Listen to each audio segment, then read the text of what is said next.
All right, okay, let's get started with meeting number 16. Just ask questions as you go. Either put it in the chat. You can raise your hand and one of my people will notice because I've closed my window to look at people for a second. Somebody will notice that you have a question and we'll probably just have you say it out because it'll probably help everybody. If you want to put it in the chat, I can just answer it too. I'll have two people watching the chat and I want Bailey and Quinn to feel comfortable with intervening with me at the end of any view graph. All right, let's let the view graph to get the questions. All right, so let's go ahead and start with the process. I know I've covered this before, but I want to run through it again. The college application process. You'll be accepted, rejected, or waitlisted. On a rejected application, you really should move to other schools. Don't take it personal. Review your career and life goals. Try not to take it personal at all. All of us adults have experienced rejection. It's a tough thing to do, but you move on. Appeal if there is something wrong in the admissions process. That's the key. If there's something wrong, you want to appeal. And they'll show you how to appeal when they tell you you're rejected. They'll tell you how to appeal. The mistakes can be data or process. If there's something wrong with the application, that certainly is the basis for an appeal. Now, it's not an appeal because you just really want to go. It's just like a court appeal. You have to have a legitimate challenge, and if you're going to appeal, don't let everything stop while you're looking at the appeal, okay? Other reasons are usually not approved. If it's not an obvious data or process problem that either the university did, it could be something you did. It definitely could be, and a bunch of appeals are made because of that, and they are approved. Let's see. All right, let me get this control out of the way. Let's go to the next chart here. Okay, more about appeals. Here's some examples of a wrong application. Something's wrong, I said. Grades reported wrong. Test score were available but not reported. Serious error on the transcript is now corrected. I've seen schools make errors on transcripts. I had a couple like that this year that are now corrected. These are three good reasons for appeal. The wrong student was reviewed. I've had twins and triplets where they reviewed the wrong student. Even not just a brother or sister, but they're reviewing the wrong application. Requirements changed during the review. That's a subtle one. If a school changes its requirements during the review process, that's a legitimate cause. That's a Title IV issue too. It could be a serious problem for the university. So they usually will hear that appeal, of course. Okay. Continuing on. Here are some examples of a wrong application, of wrong applications appeal that we talked about. And there are great reasons for appeal, okay? The criteria for subjective appeal. Subjective ones, again, are often turned down, most often, but I'll mention them.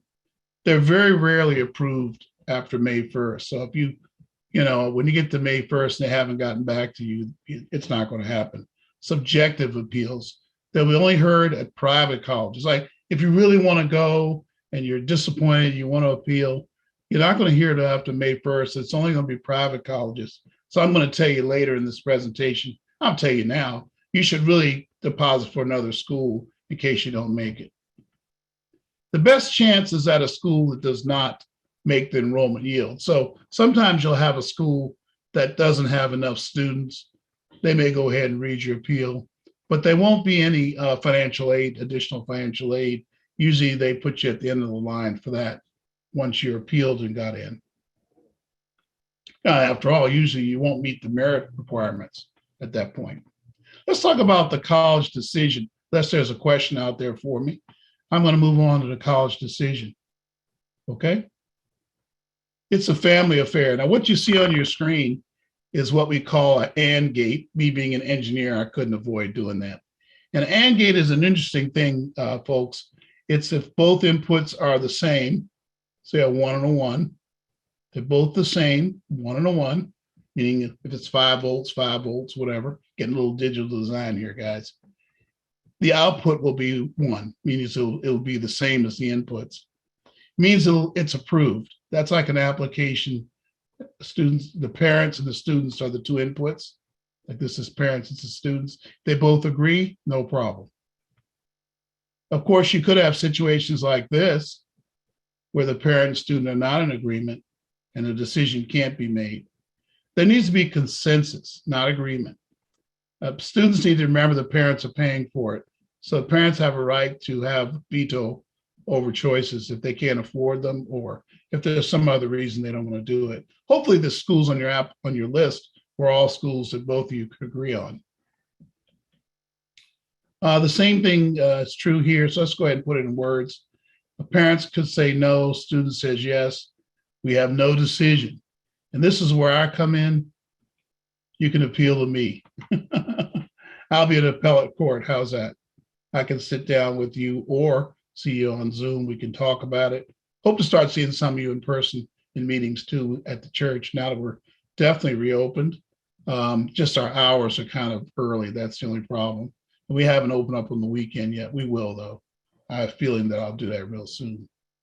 Okay, if there are not any questions on this, it's very important to know where I fit in. I mean, now on the other hand, if the student is no and the parents are yes, the parents should go through everybody should go through all the decisions, go through the other schools, because there needs to be consensus. What does it mean? What does May 1st mean? I guess I'm saying there, right? Let me close this up. Okay. What does May 1st mean? Put these two in. Okay. They're now in, okay. What does May 1st mean? Or what does it mean? College Decision Day. Whoa, whoa, whoa. National College Decision Day, NCDD. What does that mean? Nearly all colleges need and require your admissions decision and enrollment deposit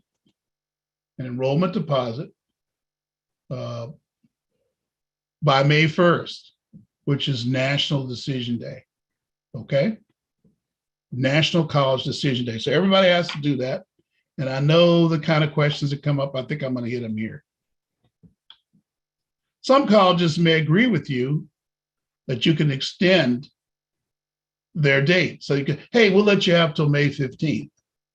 Now, here's the problem with that. However, this may be irrelevant and your NCCDD is still May 1st. Here's why. The other schools are not going to wait just because one school says they'll wait. You still need to deposit for college. And you can wait for the other one. That means you're going to have the possibility of wasting a deposit. We'll talk about that in a minute. But I think you really ought to pay attention and keep May 1st. If one college agrees that you can extend, you need to have a really good reason for extending. And I'm going to suggest some reasons later. Like, I'll go ahead and tell you now. Like, say you didn't have a chance to visit a school and you're going to visit it. But the issue there is that the other schools are not going to extend for you. So keep that in mind. They may not extend. They have no reason to. Why? Let's suppose I'll clarify here. Let's suppose you're still awaiting a better financial aid award, good example. And the college tells you it will extend the deadline while you're waiting. You still need to deposit at your lowest cost school. Don't be impressed by an extension, thinking they'll get you more money. And they might, but it may not be enough to justify the wait. So that's not going to work out for you. Let's see. Okay. All right, continuing on here. The other multiple deposit lot, you might think, well, I'll deposit to 2 or 3 schools, right? And hold 3 spots. That's a little unethical or borderline ethicality. I didn't put 2 L's in will. Will you make a non-remote, the question is, will you actually make a non-refundable enrollment deposit to 2 different schools or even 3? Well, let's say you'll do that. It's non-refundable. What about the other deposits? What about housing? What about orientation? Are you going to deposit for those 2? Those are also required and mandatory.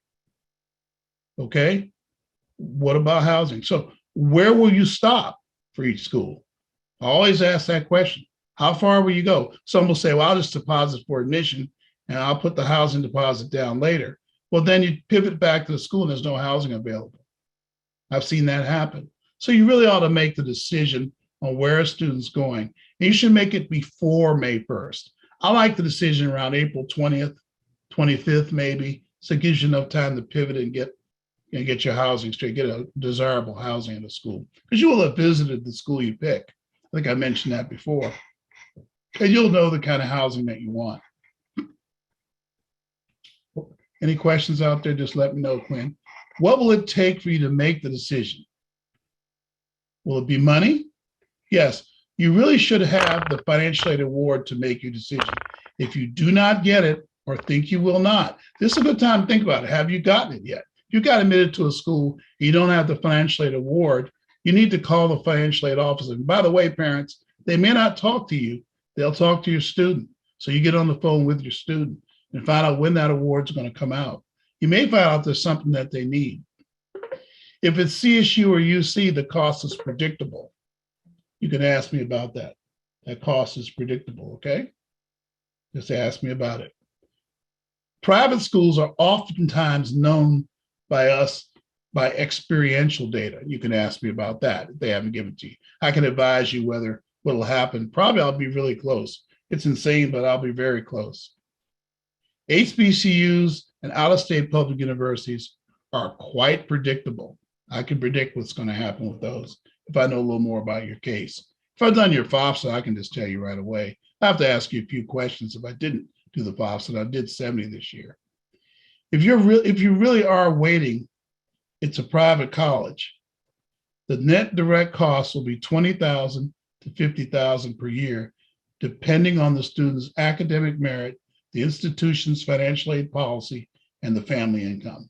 So there's no need to wonder about that. If you have a great offer that's well below that, and you're waiting to see if you're going to get more money, that's fine. You can bug the financial aid office, but I'm just making sure your expectations are calibrated.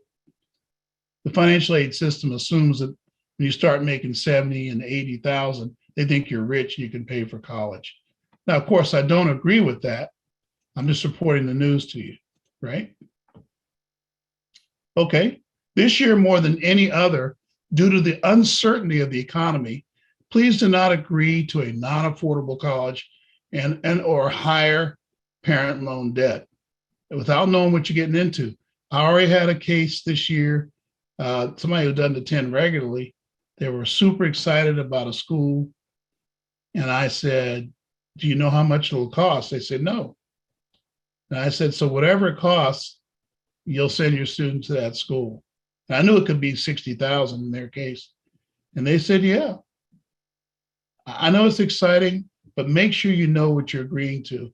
I'll give you some things to help you with that in just a second here. I can't remember my knockoff point for that, but I know I'm really close to it. I have some things I want to show you here along those lines. In fact, I probably should do it right now, and I will. Hold on one second, I'll get that for you. I made a document up for you here that I think will help. Again, this document will be available too. What I've done is I've gone through our data. It was very tedious and looked into the loan debt we expect. Typically, my parents have had for 4 years for various schools when they had the maximum parent loan. And it doesn't take much to get the maximum parent loan. I remember at CSU, if you're 70,000, you pretty much are going to have to take out loans. And now if you have money saved, that'll be much lower, 42,000. It usually runs around 35 to 42. But remember, we're doing worst case what the 4-year loan debt will be for CSU. Well, here are the expected payments per year if you take a 7-year. By the way, the default is 10 years, but I always make mine 7. To give you an idea, it's 2.75% interest now. The government lowered it from 7%, so now it's 2.75. And they lowered it during the pandemic, and I don't think it's going to go up for this group, for this class. And you can see your payments. It does say it's going to be $550 per month, $4,220 interest over the life of the loan over the 7 years.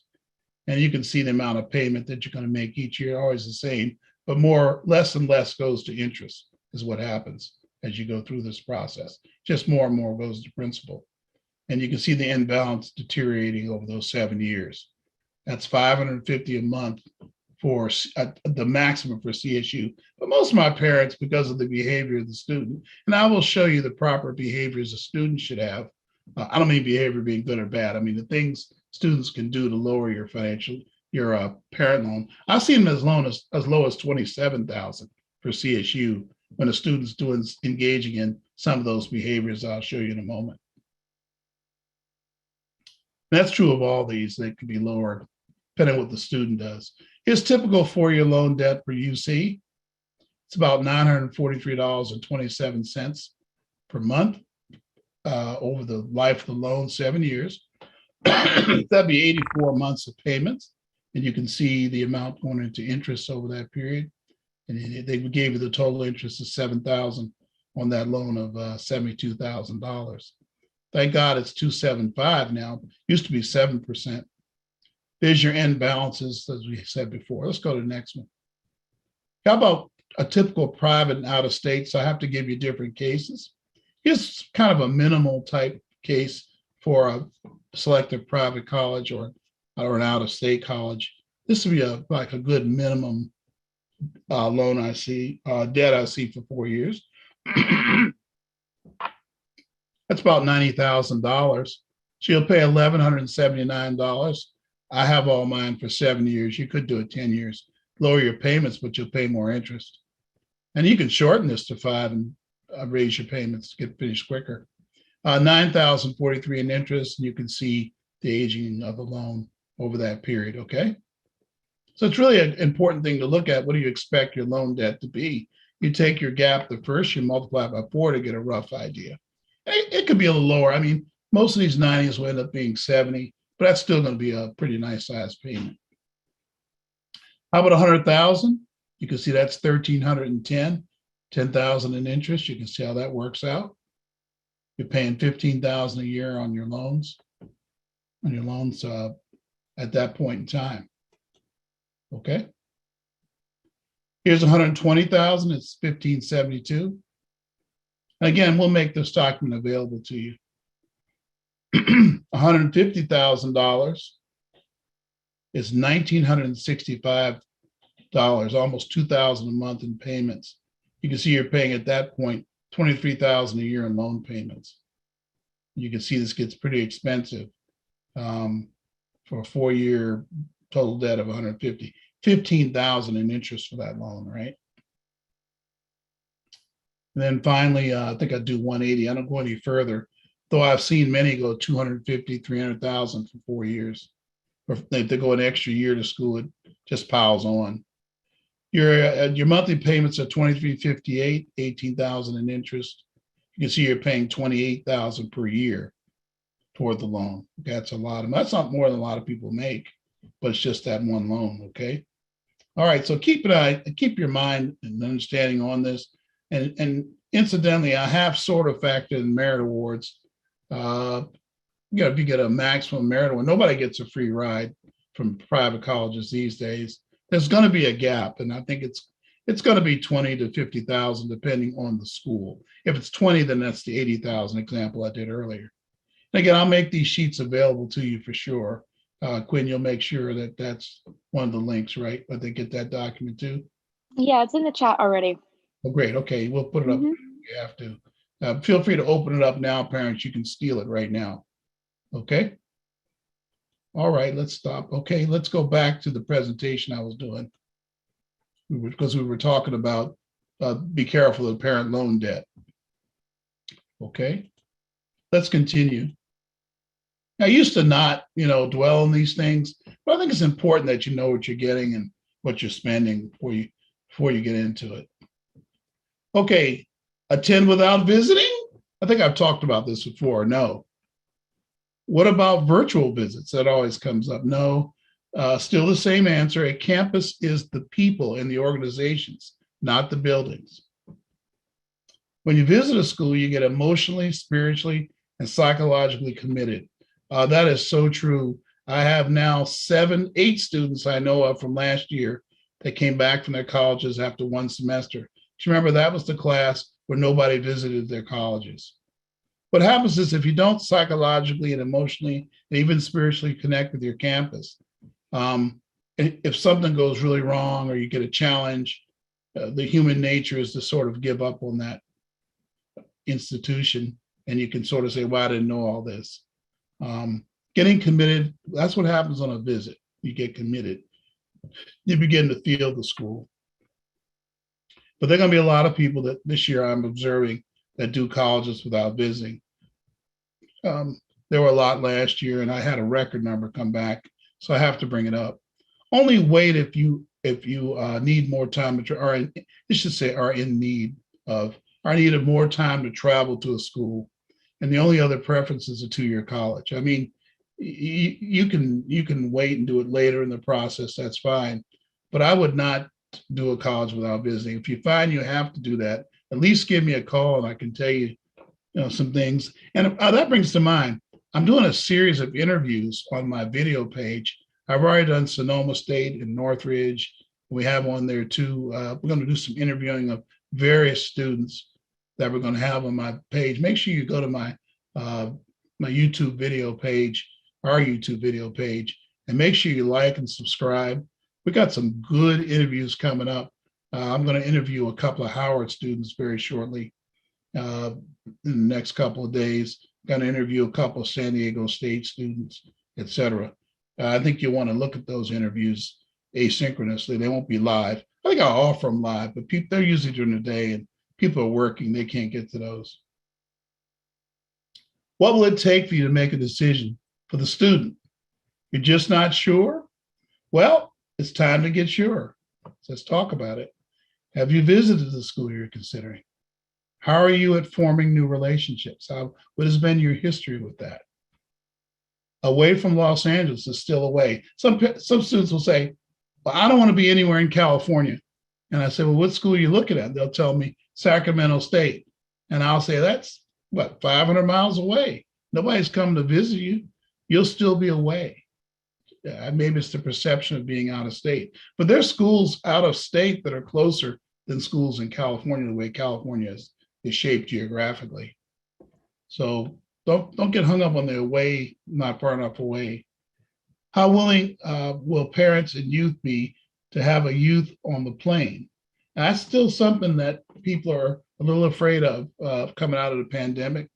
I've flown 15, 20 times during the pandemic and after. I never had COVID, but there's a lot of reasons why that might have happened. But the air on the airplane is very clean. It circulates. It's almost like outdoor air. There's some kind of term for the air on the plane, and I can't remember that term right now. And I talk about fear. Try not to have fear be a driver in the decision. Just kind of think it through for you as a student. And I think I don't say it here, but I think I think what happens a lot of times is you should take the school you need, not the one you want. Sometimes you need to take the school that you really need at this time in your life, and it becomes a much easier decision then. And no questions out there, I guess, huh? All right, we have some web articles that I've written. Again, you go to my website and you click more information, you'll be able to get into the articles. There's some really good ones in here. College Decision Day, our top 10 good reasons to attend the college. They're all online. Again, it's at the website, www.westa-eep.org. You can use those links when you get the presentation. Just click on them. Don't wait till May 1st to do this. Internet lockup is very possible, especially UC. Be prepared with the deposit, even if you have to borrow it. It's mandatory. CSUs will reduce the enrollment deposit if your income is below $38,000 a year. If you still need help, please text me for a Zoom meeting. I will meet with you in the order of text messaging. We'd love to meet with as many as we can. I'll be going out of town Sunday, but we work when we're out of town sometimes, but also when I get back, even before, there's a lot of blank spots on my schedule tomorrow and Saturday. Initial conditions and assumptions. How do we use the financial aid award to determine? I'm going to run through that real quickly, but please use the same criteria for each college or university to determine the cost of the school. Don't do it different for one school than you do for another. In fact, well, I'll tell you about that in a minute. Upfront, use the cost per semester that's on the financial aid award and multiply by 2 for each school.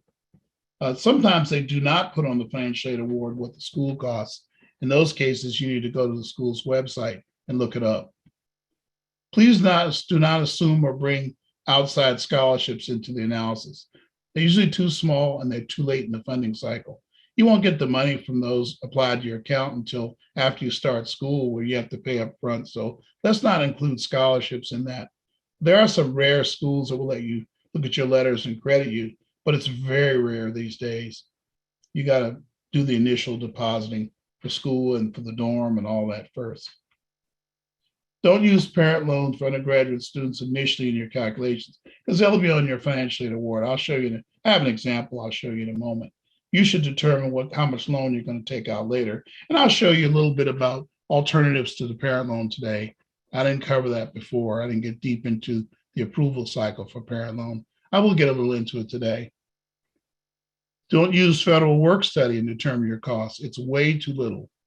It's such a small amount compared to the total cost. And students really use it for spending money. It doesn't go toward the bill. What's needed to figure out the direct cost of the college? Tuition and fees plus room and board, nothing else. That's all you need. Now, other stuff on there is controllable. It's not on the bill, like travel and supplies. That stuff's not part of the bill. No one ever stopped out of school because of those, that's for sure. Okay. Wait and see what's going on out there. Please do not be impressed by large scholarships. It's until you know the direct cost, right? It's like, I got a $20,000 scholarship to USC. The USC is near $80,000. So make sure you know what the direct cost is. Where to find the college direct cost? You Google the school's name and total cost, and you pull off the tuition, fees, and room and board. Sometimes you can only find 2021 to 22, which is a federal violation for them. But anyway, you can use those numbers and add about 3% to it, and you know what's going on then. In rare cases, the direct cost is actually on the financial aid award. That's not common. Only the really good financial aid departments include that. It's like for you to figure out what you'll owe. It's kind of goofy like that. If above fails, call the financial aid office and have them send you the cost of the school. They're required to do that. What are the relevant elements of the financial aid award? Grants and scholarships of all types. You see them listed there. These are all grants and scholarships. Student loans, I think, are relevant because student loans are where the student pays for college. Students should pay something for college. Now you have different types. The Perkins loan is totally forgivable. The direct student loans are not forgivable, but they're relatively small. And school loans are always forgivable. If the school gives you a small loan, that'll be forgivable. Calculating the cost, it's the relevant financial aid minus the college direct cost. So you figure out what your financial aid is, the relevant stuff. Remember I said don't count plus loan or work study, and you figure out that relevant financial aid. You subtract the direct cost, you know what's going on. Here's an example here. Here's Sonoma State. I took this literally from one last year. Here's the tuition fees of Sonoma State. It's $7,000 plus $13,000, right? Now I can see that this one wasn't done exactly right because it should only have been $20,000, right? Down here I say $25,000 because the transportation and personal expenses are not part of the bill nor the books. So really this should have been $20,000. I never caught that. This should be really more like $20,000 here. But I will treat it like it's 25. Over here we have the financial aid award. I have these in red because they're not relevant financial aid. I show the total here though, and I should. They always do that to make you think that everything zeroes out. But really you have a parent loan on here too. So if you take what you owe, and it's really 20, minus these out. Oh, I'm sorry, yeah, you take it minuses these out, sorry. You get the relevant financial aid and what you owe. Well, it does do it right. You take what you owe here, $18,742. You subtract the 70/20 out and the 13,200 out because those are the two numbers here and here, right? And guess what? You took the financial aid, which was 18,000. This is right, by the way, everybody. You take the 18,742. You subtracted out your tuition and fees, your room and board. And this student owed $1,478 for the whole year. Essentially, they're fully covered. But that should be that way because their EFC was below $1,500. Meaning they had a lot of financial need. I can also tell you there's a Cal Grant here. Cal Grant tells me the family made and a maximum, what else do I see here? University grant is here. So you can see the student got plenty of grant funds here, okay? So this is a student that had a lot of finance. Here's another one though, same school, but here's an income greater than 60,000. This is the type of financial aid award you'd get, a parent loan and student direct loans. There's not going to be any university grant, no Cal grant, no Pell grant from the government, nothing like that. So over here, you can see that it's only $5,500 in relevant financial aid. Minus the $13,200, minus the 70/20 again, and you owe $14,720. And I'd say this is an example where you probably will have some sort of parent loan here, okay? Depending on how far they're above 60,000, right? Here's Howard University. These are real numbers from last year. Here's a person that's greater than 60,000 in income, which is typically my demographic that gets into Howard. And you can see the 48,000 financial aid includes a plus loan of 37. They did give you a Dean's Award, right? But look at the plus loan here. All right, okay. So you just do the same thing, and when you do the same thing, you're gonna have to get a parent loan of $32,000 because you can see the tuition and fees are 43, right? And you only are getting whatever this is here, about 11,000. So you'll owe 32,000 per year for Howard. So you remember that plus loan chart? You look up the 120, you get an idea what that is. I'm just trying to give you an idea of determining what you'll owe for college, what your debt will be. And if you saved up for college, you can factor that in too. Somebody said, well, I'll get scholarships. Scholarships are great. They're great at covering the indirect costs. They don't cover the heavy lifting really well. Typically, they're $500 to $2,000. That's something for sure, but it really goes toward the student's indirect costs. It allowed me, and when my daughter was in college, it allowed me to have some weeks I didn't have to send her spending money. And that certainly is something, but it is not going to have impact on this analysis, I don't think. Any questions out there, Quinn? No? Yes? No. Okay. Loyola Marymount is an example from them, pretty realistic. $71,000 is the direct cost. Yeah, I did this one with direct costs here. I noticed that. Anyway, you subtract those out. The financial aid is over here. Remember, they have a parent loan of $10,000 on this particular student. And this student was in a lot of financial need. But that's typical. Loyola Marymount will still say they can pay $10,000 for college. But this is a case that I would intervene in. If you being in my program, I could intervene with Loyola and take care of this because the student has a lot of financial need. So if anybody gets into Loyola and your income is not significantly high, I can usually help. Usually if it's under 70,000, I can help a little bit. But above 70, I'm not going to be able to do too much to move Loyola Marymount. Okay. Other payment alternatives each year. Here's other alternatives to the plus loan. Okay. You have loans against your 401k, your 403b, or your 257 plan. There's also a 457 plan if you have deferred income with city governments. You can take loans against that.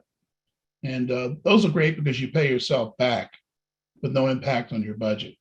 The same deduction you have now to deposit to your 401k, whether that's deferred to your 257 or is deferred to your 403b. Those are the funds that the loan payments are taken out of. Truly, your retirement account rises slower, but at least you don't have that debt come out of your budget. So loans against the 401k are really better than second loans on your house, or could prevent the sale of a property even. Withdrawals from the above, I totally check with your accountant because you don't want to withdraw from that and get a taxable event that's too high. But if you're in a lower tax bracket, maybe withdrawal. I think loans against it are much better though. Loan from a relative, I don't like those as much. I mentioned that before because typically there's strings attached to it. I'll just leave that alone. I won't get into that. I certainly learned from that by experience. Um, can you raise your income in any way? Sometimes parents can do things to increase their income without being really tired, or yes, other things you can do to raise money. That would be a good time to do that and start thinking about it right now. Maybe you can do some things and pay some cash toward things like the housing, the deposits and all that. And maybe some of the payments that you make each month for housing don't have to be on your parent loan. Payroll withholding change, sometimes talk to your accountant. You can make withholding changes because you can deduct college expenses up to a given point from your tax return, lower your taxes. Your students will be a really good write-off on your taxes. But you may want to get that money right away and change your withholding. That's what I did. It raises your revenue a little bit so you can help them with college more. Major budget reductions. Oh, I should have said on this one, there's actually even an opportunity grant that's on each tax return every year where you'll see it come up. You say you have a college student. There'll be a small amount deducted from your income because of that. It's changed in recent years, but it's still there. Just again, talk to your accountant when they do your taxes. Tell them you have a student in college. Or if you're doing TurboTax, you tell it does it automatically. Major budget reductions you can make. Now that your student's out of the house, you can make some major budget reductions or shift things around. Some people downsize. They move to another place and they downsize. And the student comes home, they just stay with a relative, or they stay in the same place. But they're only there for a few days, so it works out fine. Siblings, the sibling schools. How is private school working out? Maybe that's some money you can get a hold of. Technology reductions are a real good way to increase your disposable income each month. Cable and internet. I'm using YouTube TV now. I'm not going to really advertising for it, and I cut my cable costs by about 50%. And that makes a difference. It really does. I'm looking at my cell phones now. I think I see a way to cut that cost. These are money, especially now with inflation. You want to do that anyway in your house. Look at it, review all your costs. You can create a significant amount of revenue there that can go to reduce your parent loan. It's all about reducing the parent loan alternatives, right? Car sales and payoffs. You can sell cars. If you have more than two, or sometimes more than one, you only need the one. You can go ahead and sell it, and you can use that money to lower the parent loan. It's all about lowering the parent loan the first year. Okay. Any questions out there, Quinn? Nope. Nobody? No. All right. This is a very quiet group. All right. Here's some parent loan stuff that I didn't cover last time. The loan is a federal government loan, not a bank loan. So it's a federal government loan, but yes, you can find a similar loan for your students, but the interest will be very high. You'll have to be the co-borrower, which will make it your loan anyhow, and it will go on your credit record, not only your students. So even if you find a loan for the student, it's not going to be favorable for you. So think about that. A lot of people think they'll do that. And you can do that. You can loan their name, and you'll be the co-borrower, will be your loan. It's a high interest. You'll be a co-borrower, meaning that the student can't pay it right away out of college. They'll look to you to pay it. You start the process by asking your youth's chosen college about their process for a parent loan. And they're all different. Some of them you can't get it till a certain date. Some of them have you fill out a form first, but most will send you online to do it. And I think I say here where you go online for that. I bet I do. You'll get a commercial credit check when you apply by a TransUnion or another major credit reporting company. So it will be a credit check, but even though it's a federal loan, okay? You'll be initially rejected for it. Notice I said initially. If one of the following is your situation. And these situations are not uncommon. 1/3 of all parent loans are initially rejected. So you might see yourself in one of these. Just let me know. If you're ever rejected, just get a hold of me. We might be able to show you how to appeal it or change something. Federal, state income tax lien or levy, that's going to cause a rejection. However, on that one, if you can go in there and make an agreement, a payment agreement, in fact, with the government, then usually you can get that reversed. But again, I said, if you get turned down, let me know. Default on any payment agreement. If you make any kind of payment agreement, if the default's on your credit report, it's an issue. Mortgage foreclosure in the last 5 years. By the way, that was changed to 4 years now. I didn't catch that, sorry. Chapter 9 or 11 bankruptcy discharge of debts the last 4 years, not 5. You can have a chapter 13 if you're not in default, okay? But 9 or 11 is going to be automatic denial of a parent loan. And here's the one that's a little tricky. They added this 2 years ago. Charge off, that should be off. Boy, Quinn, I wish you'd noticed those for me and correct me on these. That's me doing that. I gave it. Charge off or existing 90-day delinquency of more than $2,085 on a debt. So if you have a 90-day delinquency of more than $2,000, sure. By the way, you could have a delinquency of less than that, no problem. You could do that, and you wouldn't be any problem at all. Let's see. Go right ahead. There is a question in the chat. Oh, let me have it. Get me with it. The question is there a penalty for paying a loan off early? Let's say we take the parent loan and work to pay it off before the school is finished. Yeah, I did that. So all my parent loans were paid before my daughter graduated. Actually, there was one small amount left, but yes, the answer is yes. There's no penalty, but you will pay interest. It'll be a smaller amount though, won't it? Right? Much smaller if you pay on payments while they're in school. So the answer is yes. Hope that answers it. Anybody else? Yeah, I actually did that. My daughter, we needed a parent loan when she went to GW. I think it was at the time $6,400. And I was going to be paying it off later, but then I got a bonus on my job. For 9, I paid it off. The second year, something happened. She got something on campus. The third year, I just took that one, and I think the third and fourth year. So I ended up with a very manageable amount of parent loan when she left. It was a lot different in those days, trust me. All right, okay. A write-off of an existing federal loan debt. So if you have a debt, not that you have one, you can have a debt, but if you're in default on your federal loan, you can get that straightened out, by the way, very easy. Again, call me. And you can, that's when you can reverse. But if you know that's true now, now's the time to do it. So the parent loan will get approved and they'll get funded. That's an easy one to correct. You just make an arrangement. You just get it off of delinquency, or not the default. Get it off default and you'll be fine.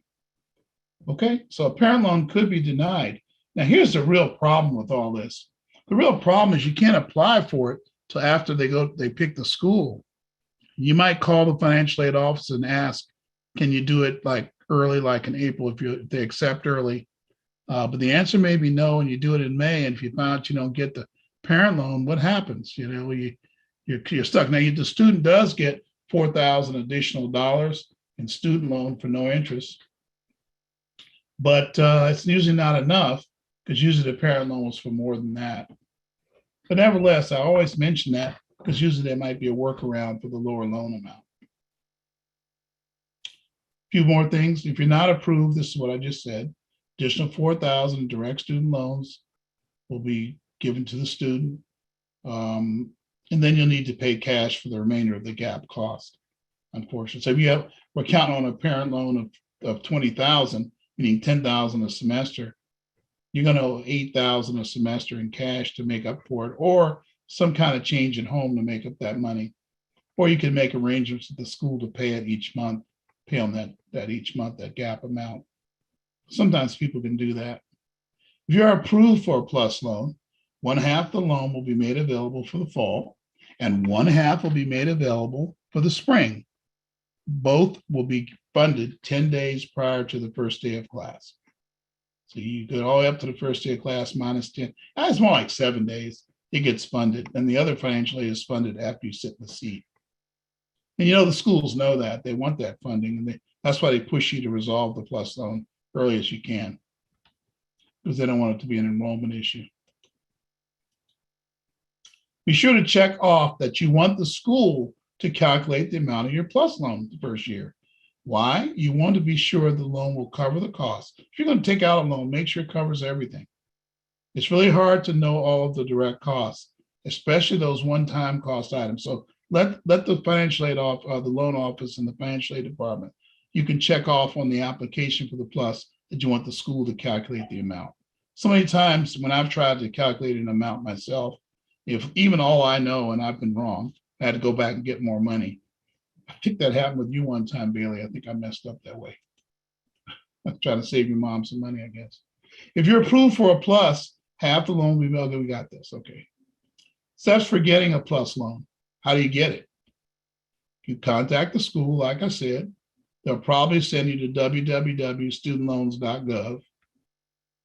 You log in with your FAFSA username and password, not your students. It's your loan, not theirs. You look for apply for plus, you click and follow all the steps. You click that you want the school to determine the amount of it. You click that you receive the refund, not your student. You should get the refund from the plus loan, any refunds, not your student, and you dole out the money as needed.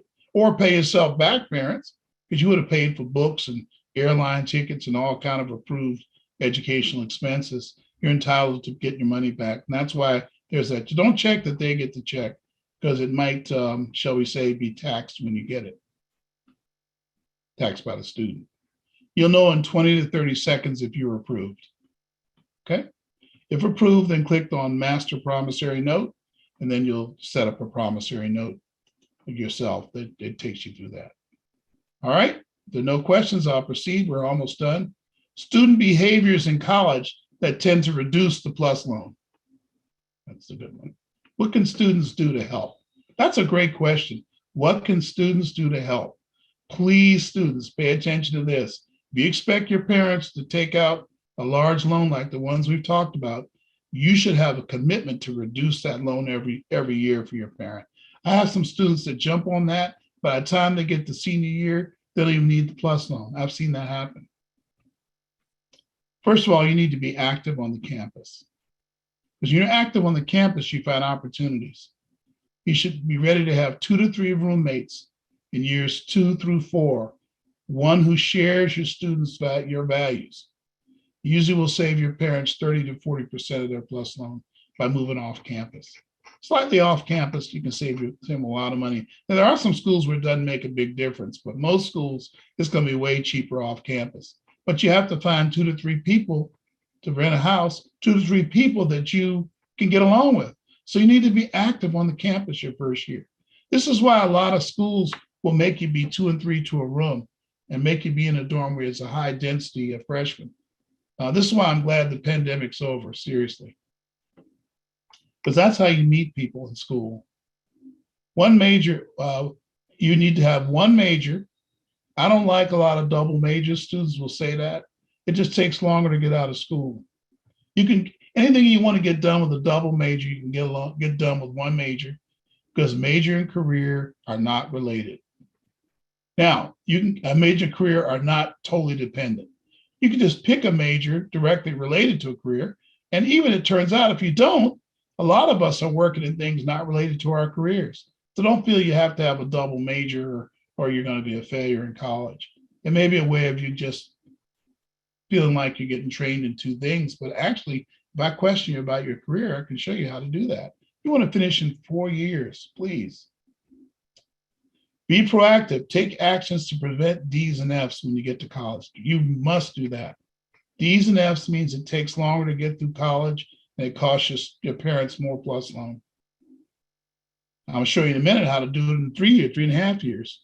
Develop a study process that works. Now, I'll be covering that with a special guest in a future session, and she's going to be really good at that. She'll come in about 2 months after you picked your school. Academically prepare for college writing, college math, and/or biology this coming summer. Those are the 3 problem areas where students run into trouble. Because so much of English in high school is literature. It's not really English. It's not college writing. So you're going to take writing to another level in college. And I know during the pandemic, a lot of student writing suffered a lot. You might want to take a writing class in the summer. I'll talk about that later. College math and/or biology. If you're going to be a pre-med major, I highly recommend that you either take my college biology prep class We'll beat you up real good and get you ready. Or you take it from a two-year college. If you don't do so well, you get a C, D, or F, nobody will know, but you'll be more ready for biology in college. So I got to tell you something. Biology in college is way different than biology in high school. They're so different. Okay. Classes in the summer, general education classes are a must. Along those lines, we got to have some trade tech classes this summer. I hope you partake of those. But here's a chart that shows you the importance of using the summers, okay? Look at this. Spring, summer coming up, you take 2 classes. And here's your classes you take during year 1, 30 credits. You have 36. You can see the buildup. There's a good chance that under this system, when you get down to the end here, you only need 9 credits to graduate. You're going to finish in 3.5 years just taking classes in the summer. And that way, if something messes up and one of these becomes 27 or something, no problem. You still can make it because you're taking classes in the summer. I highly recommend you graduating in 4 years or less. 85% of my students do it because I mentioned this here. I give you a plan for doing it here. The 2-year colleges are going to be your friend, okay? That's how you're going to get a lot of your general ed credits. I sure hope you pay attention to this. I didn't do one of these this year for engineering students because they need 150 credits. They'll probably have 4 years no matter what. But I don't think engineers have to have 5 years. It's like a standard. People say, well, you're going to have 5 years of engineering. I don't think so if you use your summers wisely. You can get it done in 4 years. I have this student get it done in 3.5. You can see they only needing 9 credits. Typically, I'll show you what I mean. Typically, it's usually 120 to 123 credits to graduate. You can finish in 3 or 3.5 years. I've had a lot of students do that, finish in 3.5 years. Some of you already have college credits while you're in high school. That's really going to help you here. Okay. Let's talk about college choice a little more. Consider the cost. First year and 4 to 5 years. Where will you be financially, parents, when you're paying for your parent loans? Will things change in your career? Do you see it being stable? Now, with the economy and all this inflation, everybody agrees we're going to have a recession. You got to kind of plan for that too. Remember, students should choose the school they need, not the one they want. That's very important, students, the one you need. Pick the school you need, okay? Let's see, private versus public. Private means smaller classes, all 4 years, smaller setting, that's true, but they're more costly, right? Higher graduation rate, but my students graduated 80% rate. What do we care? Many believe it's more prestigious to have a private school, okay? Now you got to ask yourself a question. Is it okay to pay up to 4 to 6 times more for a private college? The example I like to give is Cal State Long Beach, which is one of the better public universities in the country. Its tuition is $6,000. USC's tuition is going to be $65,000 this year. It's 10 times more than Long Beach. You have to ask yourself, is USC 10 times better than Long Beach? I'll stipulate that it's better, but is it 10 times better than one of the best public universities? And these are the kind of questions you need to ask yourself when you're deciding what to pay for college. Here's what I'm seeing so far with financial aid awards. CSU and that should be UCs, not USCs. Oh my goodness. CSUs and UCs are now asking my low-income families to pay up to $4,000 a year for college. So keep that in mind, about $250 a month. And $2,000 to $4,000 versus $2,000 to $4,000 before. So there is somewhat of a bump for low-income students even, but there's opportunities for low-income students to get other funding too, depending on what categories they're in. I can cover that with you individually. Private colleges seem to be asking well above their normally high amounts in the early things I'm seeing. It seems like colleges are not considering dorm and food as part of direct costs. In other words, they're saying, we're going to cover your tuition and you're going to have your dorm. The mathematics says you're basically paying for the dorm. Used to be they considered them all together, you know what I mean? When they were assessing financial need. They kind of leave you on your own a little more. That means a little bit of bump in expectation for cost. Even colleges that are normally great for financial aid are doing that, I noticed. It seems like they're covering the loss for revenue from students who chose to stay at home and the millions they lost in 2020, 2021 by sending students home and or by closing their campuses. A lot of those schools lost a lot of money, private schools. In fact, there's some private schools that are now surprisingly admitted they're going to go out of business. They're going to close. We lost about 9. Most notably, Mills College is closing up north in California. They didn't make it through. Can I ask for more money, you might wonder? Yes, but it works best when there is a provable special circumstance. Again, just to say I want more money is not enough. You have to provide justification for it when you're dealing with private colleges. The good thing about private is you can negotiate, whereas with public universities, there's very little room ever. Permanent loss of income.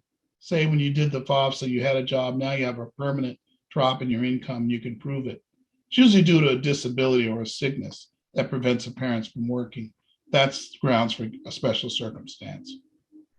Decreases in income or loss of job will help some, but you will have to prove that your income is so reduced that federal aid is now possible. I mean, you got to really get it down there. If you are already making 200,000 or 150,000 and your income drops to 80,000, that sounds very drastic and it's causing a hardship in your family. But they're not going to be sympathetic to give you a whole lot of aid improvement on that because it didn't drop low enough to get more federal aid either. So remember I said if you make more than 70, they feel like you can pay for it. Sudden serious structural problems at your home is another good one. If you lose a roof or there's some big structural issue with your house, I've seen that be something that you can ask for more money and you'll probably be successful. Now here's we go with COVID-19. You got to be careful because right now, as you know, we're back open again. But I included it here because the FOSSA is based on 2020 income. If there was a significant income loss that extended into 21, the school may be sympathetic to that to a point. That's because they have federal funds that are targeted to that. You certainly can bring it up and it's possible to do it, but make sure you look at the next view graph on how you do it, okay?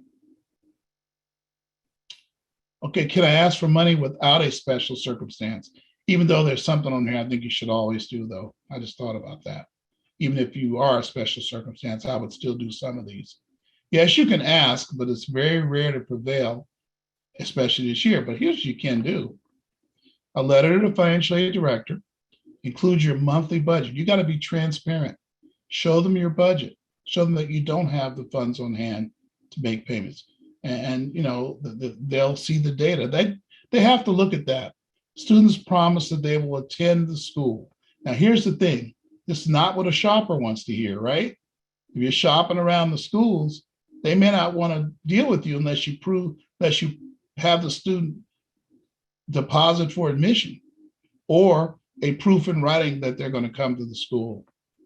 And believe me, they're going to make the extra money contingent on that, right?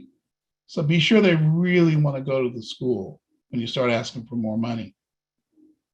Have an amount in mind and ask for 50, 20% more. I can help you through this if you're doing it, but you got to really have your act together and really be able to show you need it. Remember, these are the ones without a special circumstance. But I think even with a special circumstance, I think I might do a budget. The letter should be from the student with the parent's attachments. That's very important. If the parent writes it, they're not as sympathetic. If the student writes it, parents' attachments, that's the way it should go. If you need help with doing the letter, I can give you consulting help. Helpful if you have a community sponsor who's respected by the college. It is helpful. Occasionally, I will do it if the case is interesting enough. Not so much interesting, but if I think I can have an impact, I'll do it. Depends on why the money's being asked for, right? I mean, it may not be a special circumstance, but it may be something going on that I can shed light on in my position. That comes up every now and then. What if I do not have a financial aid award and I got to make a decision? Now, right now, That's not a critical problem. So solve it now while it's not a critical problem. First of all, be sure that you've not received it already and didn't see it. What about your portals and your emails? Did you miss it maybe? If you have not received it, verify you listed them in your FOFSA. Maybe they weren't listed. Did you miss a request for verification? Call the financial aid office. They just may be slow, right? There's a lot of them that are. Do not deposit for a college for admission till you know what you will owe for the college. Now, I can help with that sometimes by giving you an idea if the school is just slow, okay? Let's look at that enrollment process again. Admission acceptance, you visit the college, you receive the award. It summarizes what we talked about. You figure out how much is owed, and then you make your non-refundable deposit plus the housing deposit. So we'll talk just a little bit about housing. This is housing 101, but there's going to be 102, 103. But these are just the basics you need now while you're deciding on your college. I'll talk about now. Since we're at the end of the presentation, it's a good time to cover it. All right. Housing 101. Please plan to deposit for housing right after admission decision. Sometimes the amount of deposit is high, $500 to $1,700. It's refundable up to a point. They'll take out like $300. And if it's that high, it's $50 at least when it's lower. But it's refundable, but it takes 4 to 6 weeks for you to get the money back, okay? And that's something you should factor into the college you pick sometimes. Housing shortages are real at many colleges, even after the pandemic. They're back to their original condition. They didn't build any additional housing during the pandemic. Some schools did. Some schools made other housing arrangements, but a lot of them are just as bad off as they were before. Just make sure, make sure that you accept admission as soon as you can, first of all. You want to make sure you do that, and you want to make that deposit right after you deposit. Some schools make you make the housing deposit at the same time. They won't let you deposit for the school. GW is like that, and a couple other schools, you make one deposit, covers everything. I think Sonoma State's like that. I think San Jose too. Please do not plan to live alone in college. Do not get a single. For one thing, it costs a lot more. But as a freshman, isolation is a serious issue. I want students to be with other students that first year to really gain from the experience, right? Let's see here. Please do not plan to room with someone you know in any way. It hardly ever works out. I can give you some of the most worst stories where good friends became enemies. So sorry, parents, don't let that be a reason you pick a school that they can stay with a friend. Hey, look at it this way. If they're going to school with a friend, that's fine. And each one has a roommate they don't know. Now 4 people know each other, right? And that's the idea of the freshman year, to get to know people. Okay, I'll say a lot more about the sociology of college later. As a freshman, I recommend the 10 or 14 meal program. I know you're worried, you think it should be 21, but trust me, parents, they do not eat 3 meals per day. They graze. They eat 1 to 2 meals a day and they graze. That's just the way it goes. I'm sorry. They're not going to eat those 3 meals when they're in college. They might start out that way, but by the time they get through the semester and they socialize, it'll be a lot different. Sometimes their schedules don't allow it, right? A lot of time to eat. All right, that's all I have prepared. Are there any questions in the chat there I should be looking at? Oh, no questions. Anybody else have any questions they want me to cover here? Hey, Deacon, I have a question. Go ahead. Hey, tell us some of them horror stories. Oh, which ones? I'll be glad to. You said about the dorm, like living with a friend. Okay, I can do that. The other horror stories I can't tell today because that's in Housing 102. All right, no. Yeah, I mean, I just had one. I'm using the one that's called in to adjudicated there in my program. Where it usually goes down is that people are never the way they really seem. So usually there's issues, Jordan, with selfishness. I see a lot of selfishness. I see a lot of one person's messy, one person's neat. One person was perfectly neat when they were with them in LA, and they get to college, then it's not neat anymore. I love it when 2 people who are not neat live together. They never conflict, by the way. But anyway, it happens. Among guys, the issues usually are people waking people up at night. Sometimes there's flawed behavior, hitting that cush in the room. Oh, I'm sorry, I say hitting that cush. Y'all know what I mean. Y'all know what I mean by hitting that cush. And one doesn't want to hit that cush, and that's a conflict. And one person never knew they used the cush. That one person didn't even know that was going on in their lives. It just doesn't work out with friends. You want to keep your friends, go to school with them, each y'all get a roommate. Now y'all know 4 people. So basically, be adaptable, be adaptive. Absolutely. You should be seeking new relationships in college anyway. Thank you. Deacon Wilson, I have a question to ask. I'm gonna catch you. Let me catch Sister Cynthia. She shot her hand up in the middle of that. I'm gonna catch. She sure did. Sorry about that. Cynthia, go ahead. Hi, thank you so much. This has been very. Have I met you? No, you have not. I got invited. How you found out about my meeting? Miss Kimberly Walker, who's on the line. Oh, let me be nice then. Okay. Thank you so much for this. Mr. Kimberly might come get me. I better be nice. But I do have a question. Just kind of actually was thinking about a portion of the conversation that you shared for special circumstances. Yes. Because actually, I reached out to one of the schools today, just kind of talking to their mission and financial aid. Let me ask you a question. I want everybody to hear this. Is a very important question. Is it because of a special circumstance or some other reason? No, it's for special circumstances. One of the ones I had listed? Other than the ones you had listed. Really? I'd like to learn more about that, but go ahead. So I did reach out to the school and I inquire. So they have an actual form. Oh yeah. Recommending form game. If I can, let me pull it up really quick because she emailed it to me. So they have a form, and looking at those circumstances, my circumstances is not falling on that form. All right. Here's what I want to do. I want to meet with you offline. Okay. I have to talk with you offline. Are you working tomorrow? I am, but I can find some time to call you in the middle of the day or in the morning. Could y'all throw my cell number up in the chat? Thank you very much. Throw it up there for Sister Cynthia, because I don't want to talk her business. And now we're getting the specifics. I want to talk to her privately. Thank you so much. You're welcome. I'm curious. You got me curious now. And by the way, what school is it? Clark Atlanta. Okay, we're going to have a very interesting conversation, Sister Cynthia. Okay, sounds good. Sister Candy?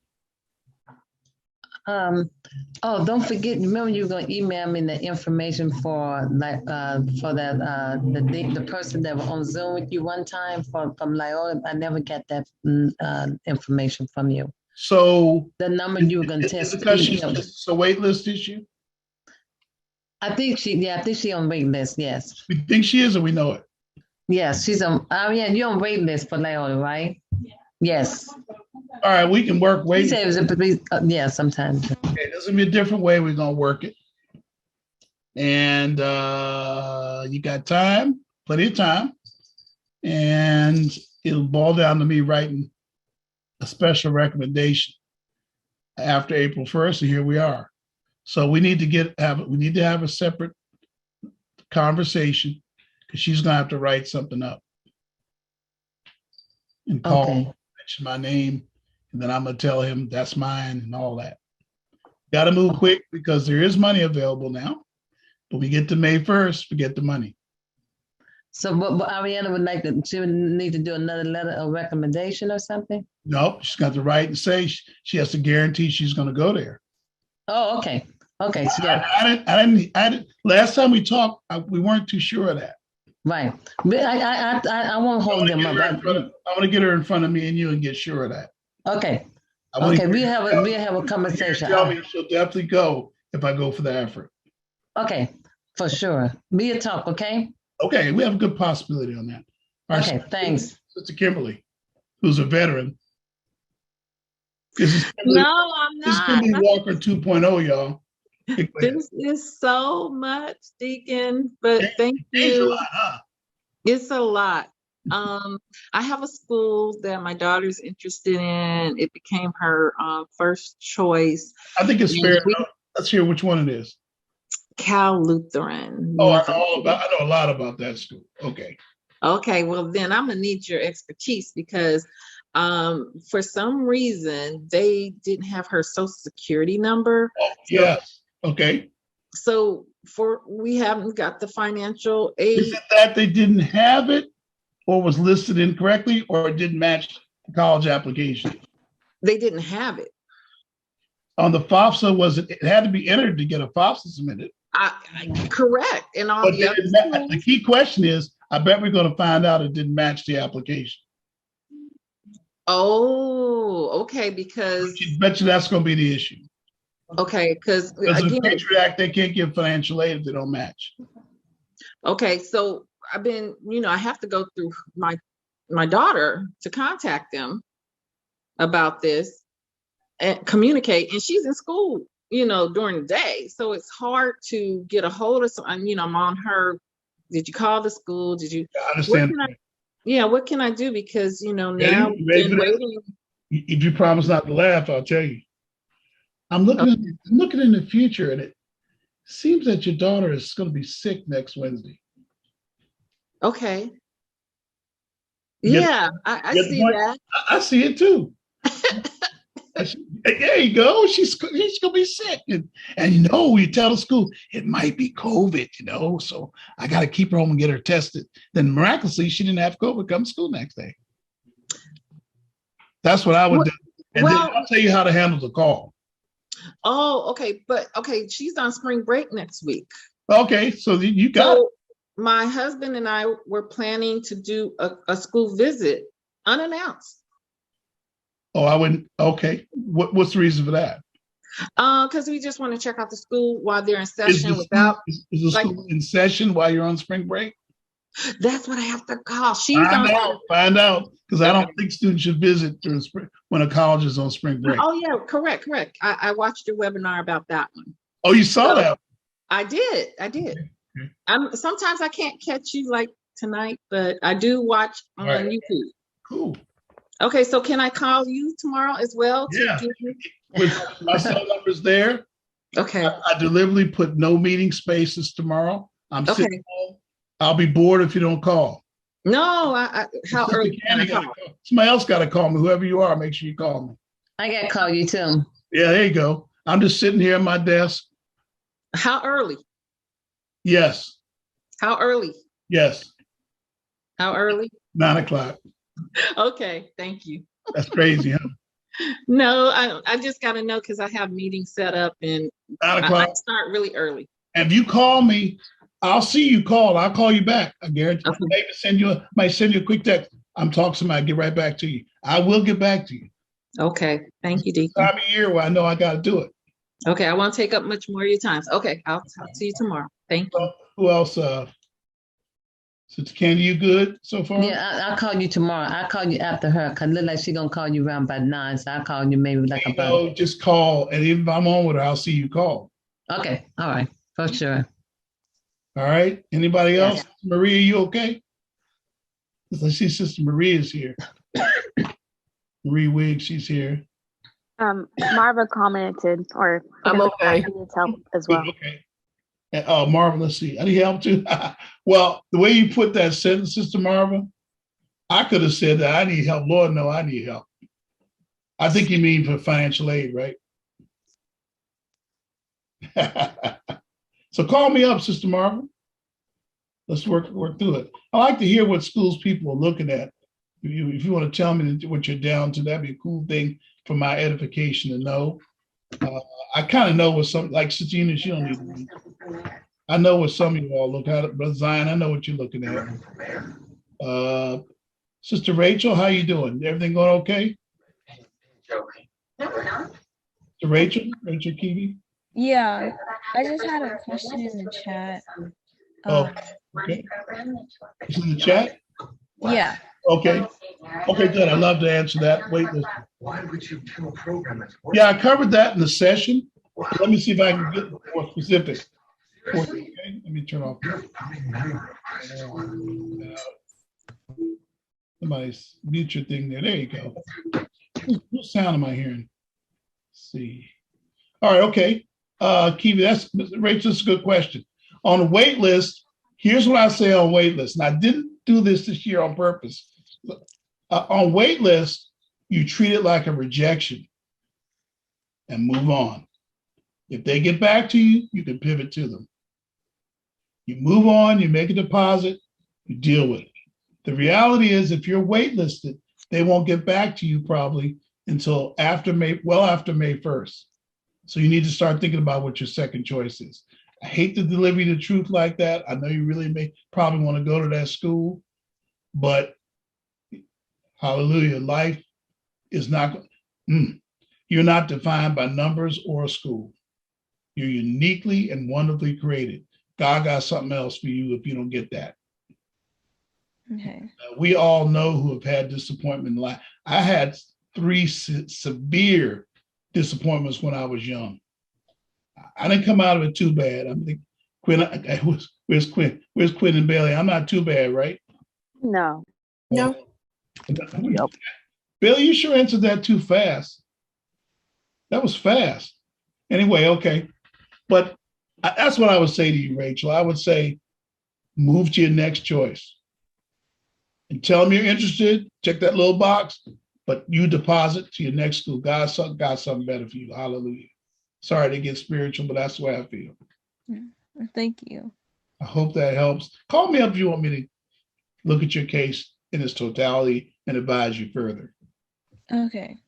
Talk to your mom and get back a hold of me, okay? Mhm. How you know about this meeting? Wait a minute. Rachel, how you know? Oh, my mom sent it to me. She's not here. She just sent you in here. All right. Did you like the meeting? Yeah, I did. Good information? Yes. Don't you wish I was your counselor? Yeah. You can tell me. Come on, she's not here. You're not here. All right. I'm glad you're here, Rachel. Come to our next meeting too. Anybody else?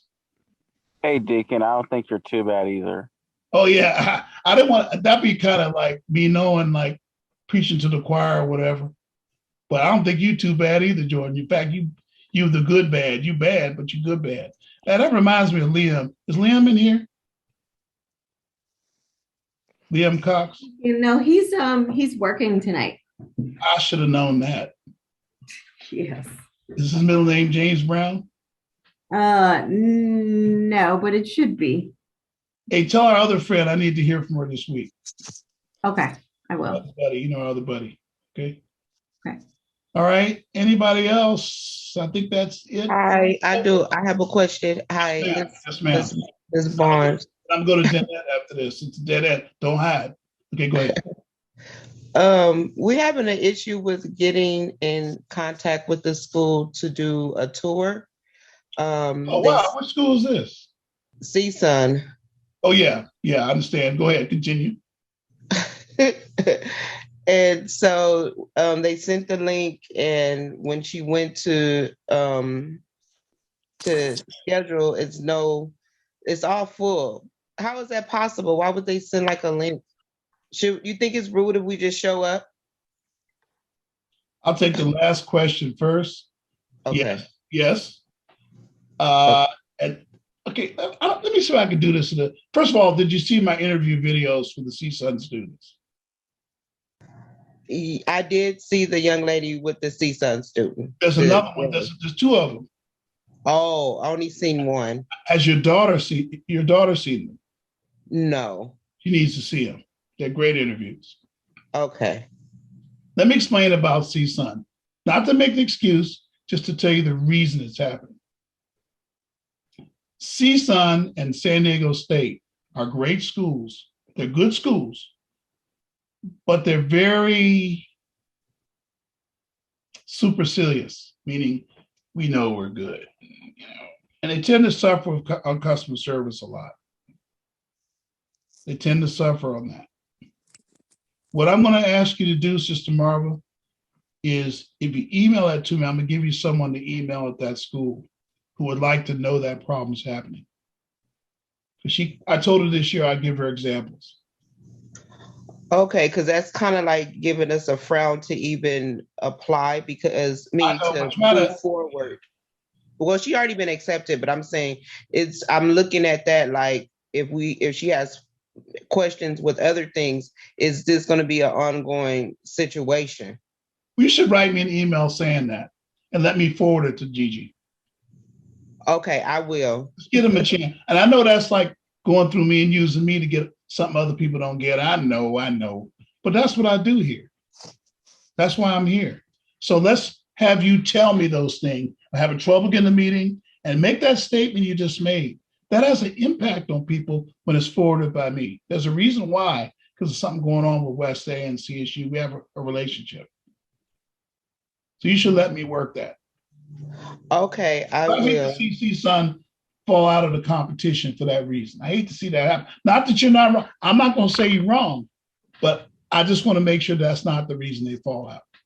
What does she want to major in there? Psychology. Okay, yeah, I would. Yeah, let's give them a chance. And I'm also shocked because she's part of the B2F new program that they have. And I'm shocked that they didn't even offer a tour for the students. Well, a lot of these CSUs are coming out of pandemic because they have a mandate on the staff. They lost like 20% of their staffs. Because I don't know if you all notice who are here now. I think you noticed, but I'll just say the obvious. There's a lot of vaccine hesitancy in the Black community. And I think a lot, I'm not going to tell you what I think about it, but I love everybody. And I think a lot of times the staffs have gone to do other things because the economy is that way. You can go something else right now. And so I think a lot of it is their understaffed system. I'm just telling you the reason, no excuse, just telling you the reason that these things are occurring.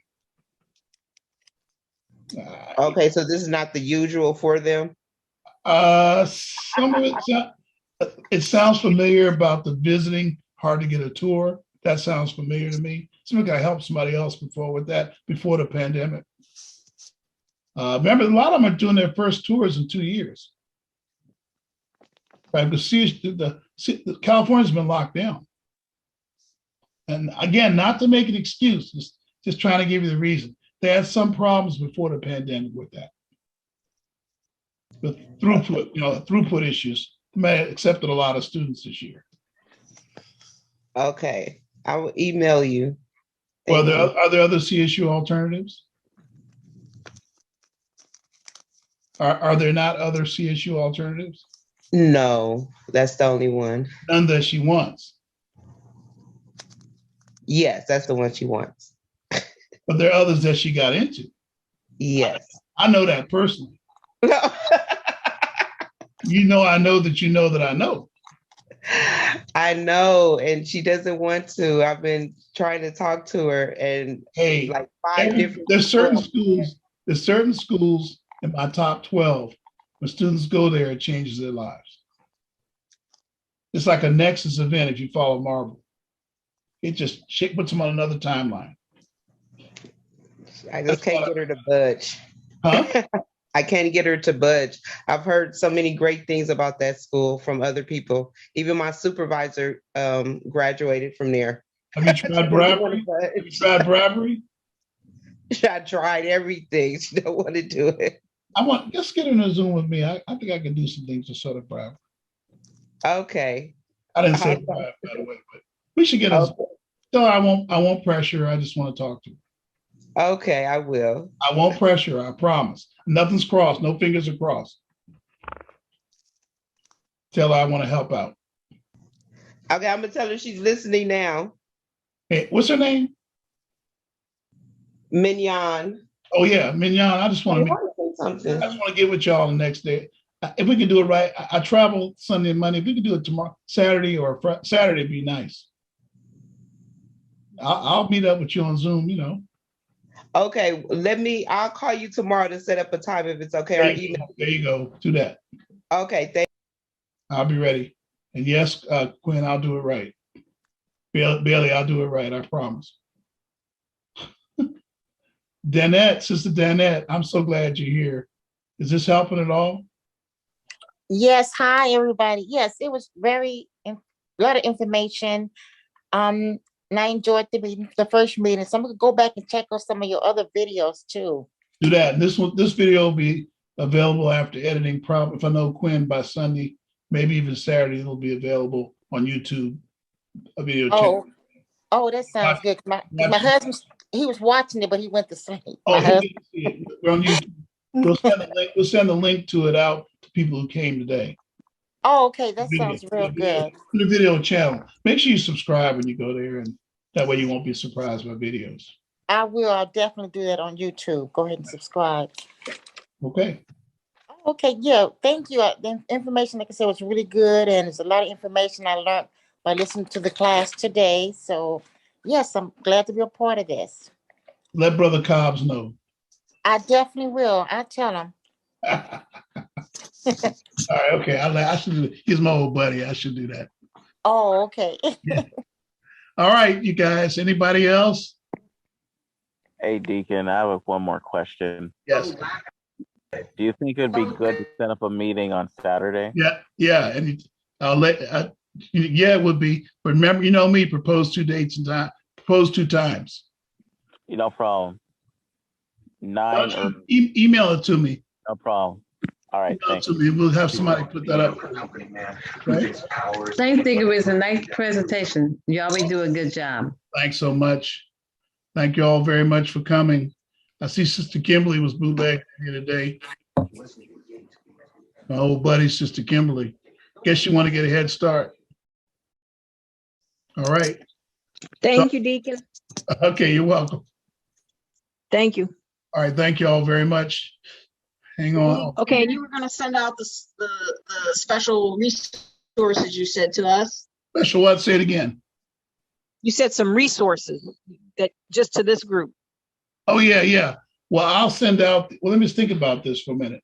My people have sent out to put the link up for the presentation and both the things I presented. And I think I was going to put the video channel link up there. I wonder if Quinn, you could do that real quick. Like the YouTube link? Yeah, the YouTube link to the video channel. That's the resources I meant. Okay. I thought Sister Kimberly already. Oh, yeah, she's asking for it. That's right. All right, so could you put that up in the chat real quick? Then what you do, just click on it, Sister Kimberly. You'll have it forever. And then you go in there and just subscribe. Okay. And you'll see I'm dropping a lot of videos about class of 23 in there. That's why I was referring to it with you the other day. I think I just had you in the SAT meeting, I think. Okay. And let's see who asked about Mount St. Mary's and Seaside back there. I missed that. Okay, I see. Okay. All right, no financial aid award yet. We'll talk about that when we meet. Thank you, Sister Marie. She's gone. All right. Okay, thank y'all very much.